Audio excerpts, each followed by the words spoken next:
let's make a pillow. I have a 12.5 by 12.5 block that is just an extra block I had from making a sample. And I am going to quilt it, and because it's going to be used for a pillow, I'm not going to put a backing. So I have my quilt block and I have my batting that's cut a little bit larger, and I don't have a backing. And I'm just going to quilt this with some very simple little lines, and then we will turn it into a pillow. My top is quilted. I just did a simple crosshatch at about 1.5 inches apart, and it just looks like this on the back with the batting. And I cut 2 pieces of fabric that are going to be the back of my pillow at 12.5 by 10, and I folded it and pressed twice, and I'm going to top stitch this for both of them, and then it will be time to assemble the pillow. The top stitching is done on my pillow back. You can't really see it because I used a thread that very closely matches.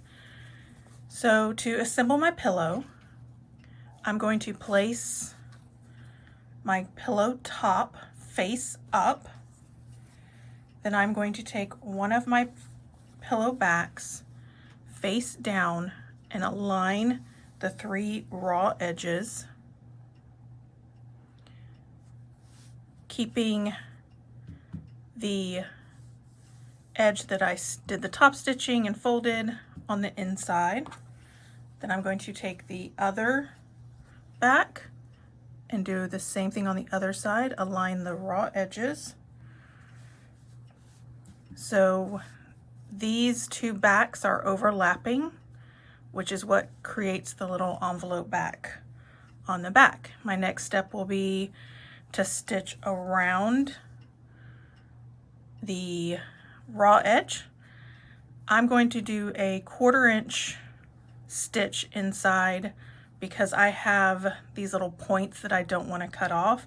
Normally I do 1/2 inch, and I start with a 13-inch pillow, but this was a 12.5 inch orphan block and I want it to be a 12-inch finished pillow.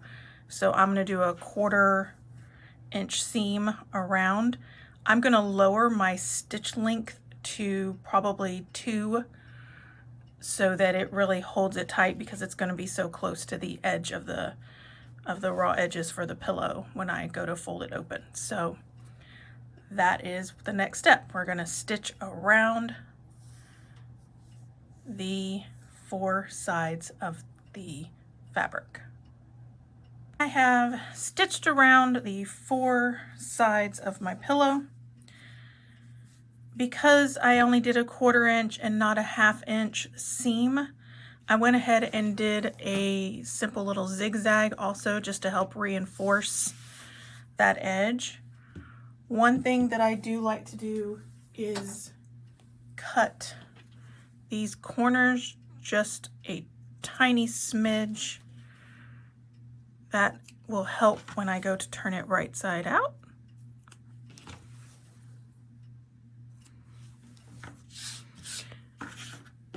All right, so when I go to flip this over,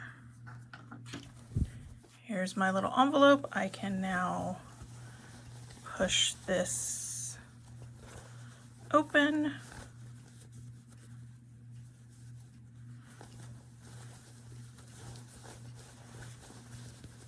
Gently press the corners out.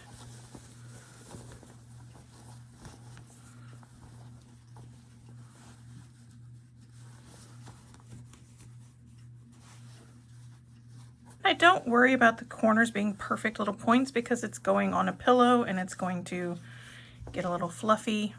I'm going to kind of press these little seams a little bit Sometimes I will press with my iron just to help get that seam to fold really well.